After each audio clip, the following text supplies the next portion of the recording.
Halo sahabat YouTube, kembali lagi di channel YouTube saya. Nah, di video kali ini saya ingin berbagi informasi kembali kepada Anda semua terkait dengan update dari Pi Network ini.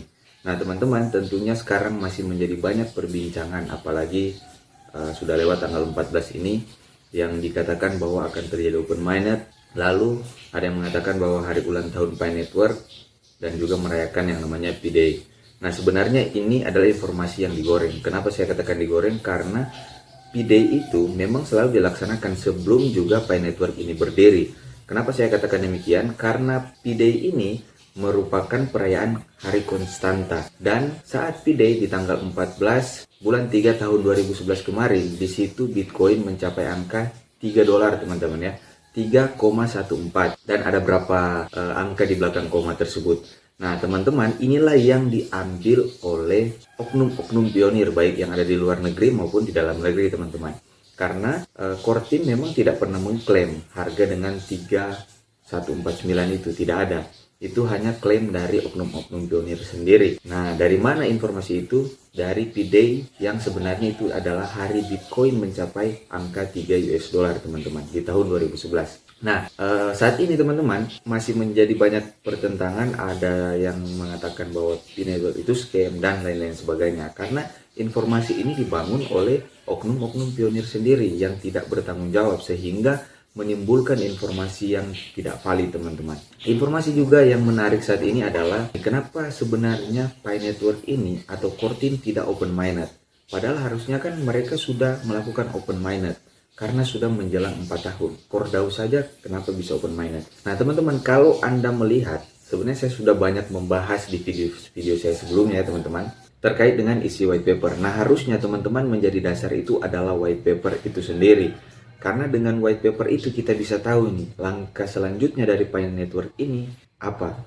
Dan saat ini juga informasi yang beredar bahwa KYC dan juga kalau teman-teman melihat video-video saya sebelumnya, saya sudah membahas di situ bagaimana saat ini sudah berada di angka mungkin 50 juta pioneers ya teman-teman yang mendownload aplikasinya dan juga menggunakan aplikasi Pi Network tersebut.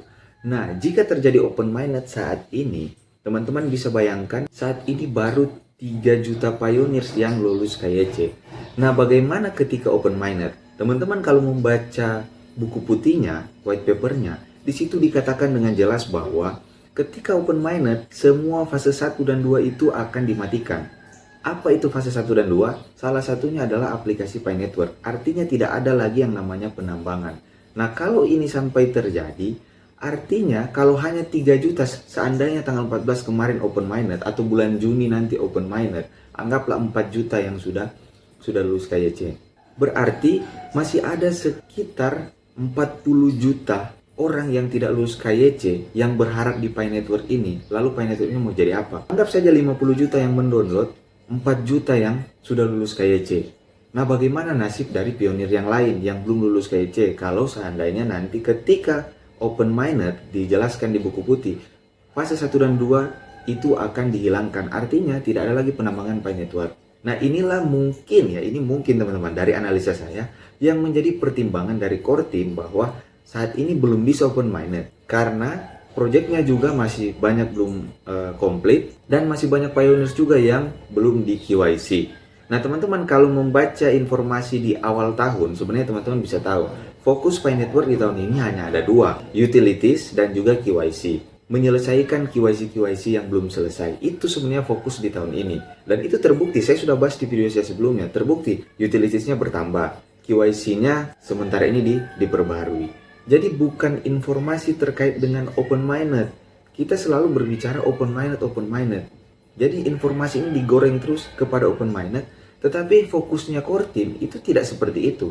Itu sebabnya kenapa core team sampai saat ini tidak memberikan klarifikasi terkait open mainnet. Karena memang yang membangun opini itu bukan dari core team, tapi dari oknum-oknum pionir sendiri. Itu sebabnya Anda harus banyak membaca buku putih. Di situ dijelaskan dengan jelas kok. Ketika open mainnet, maka fase 1 dan 2 akan dihilangkan. Artinya tidak ada lagi penambangan. Nah, Anda bisa membayangkan bagaimana 40 juta orang itu yang sudah menambang tiba-tiba akunnya ditutup karena sudah tidak ada penambangan. Hanya 4 juta orang inilah yang mungkin bernasib mujur, teman-teman. ketika open minded nanti. Nah, itulah yang menjadi pertimbangan Pioneer. Untuk itu, saya mau katakan kepada Anda, lebih baik Anda melihat informasi yang ada di aplikasi, di buku putih. Teman-teman akan lebih memahami ketika teman-teman melihat itu informasinya dari buku putih, dibandingkan Anda mendengar dari Pioneer ini. Terakhir mereka membuat juga video dari Pioneer ini mengatakan begini-begini. Informasi banyak juga di sosial media yang memakai akun Nicholas mengatakan begini-begini, sehingga kita mempercayai padahal sebenarnya itu bukan akun resmi dari Nicholas. Nah, inilah informasi-informasi yang digoreng baik di akun media sosial Facebook, Twitter, dan juga YouTube sendiri, sehingga membuat informasi yang tidak valid orang percaya. Ketika tidak terjadi maka banyak yang kecewa. Padahal core team tidak pernah menyebutkan akan open minded, apalagi dibilang bulan Juni. Tidak ada informasi Bu Juni open minded dari core team. Ini hanya dibangun lagi opini untuk membuat supaya Pioneer itu tetap berusaha, tetap meyakini bahwa Pi Network ini akan segera open minded. Saya sudah melihat bahwa project ini adalah project jangka panjang. Open minded itu kapan? Artinya bangun dulu ekologi. Di Indonesia sendiri memikirkan open minded, padahal di Indonesia sendiri ekologinya itu belum terbangun. Saya memang belum pernah ke Cina, belum melihat secara langsung bagaimana Pioneer Cina. Tapi dari video-video, saya masih menganggap Cina itu lebih baik. Kenapa? Karena mereka memang sungguh-sungguh membangun, jika memang video-video itu benar ya teman-teman. Tetapi di Indonesia menunggu open minded. Itu yang saya katakan bahwa kalau Anda serius dengan Pi Network ini, Anda bangun ekologi. Lalu orang katakan begini, nah bagaimana dengan abang? Abang juga kan nambang. Lah kalau saya menunggu itu masuk exchanger teman-teman. Saya tidak pernah menunggu projectnya. Mau dia project seperti apa, yang penting fundamentalnya bagus. Saya yakin nanti ketika masuk exchanger, pasti harganya akan up. Jadi saya menunggu masuk exchanger saja. Dan kebanyakan memang saya begitu. Saya menabung juga di Indodax, di Binance itu ya kalau sudah di exchanger, tapi bukan asal mengambil koin. Saya melihat dulu fundamentalnya bagus tidak. Nah orang katakan begini, Bang, Pi Network ini kan projectnya itu ada marketplace-nya. Bagaimana bisa masuk exchanger sedangkan dia membangun marketplace, ada API showroom, dan lain sebagainya. Kalau hanya masuk exchanger, kenapa dia bangun seperti itu? Teman-teman tahu tidak Fidicoin? Fidicoin itu bergerak pada jasa periklanan. Kalau semua berpikir begitu, orang juga akan berpikir lah, kenapa jasa periklanan tidak bayar pakai Fidicoin saja, kenapa harus pakai rupiah?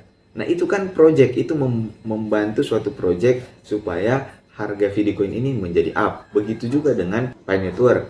Project-project dibangun itu agar harganya itu bisa up nanti di exchanger. Tetapi kalau dibilang harganya 314159, waduh itu terlalu berhalusinasi tinggi kalau menurut saya. Mungkin akan mencapai harga seperti itu. Sedangkan Bitcoin saya sampai saat ini sudah sekitar 14 tahun, itu belum bisa mencapai harga 1M, tapi mendekati sudah pernah. Nah setidaknya Pi Network ini mendekatilah 1M. Itu sudah luar biasa. Oke teman-teman ya, mudah-mudahan video kali ini bisa bermanfaat, bisa merubah cara kita berpikir. Sebenarnya yang harus kita lihat itu informasi di mana. Apakah dari sumber yang tidak terpercaya atau dari sumber aplikasi itu sendiri. Sekian dari saya. Thank you.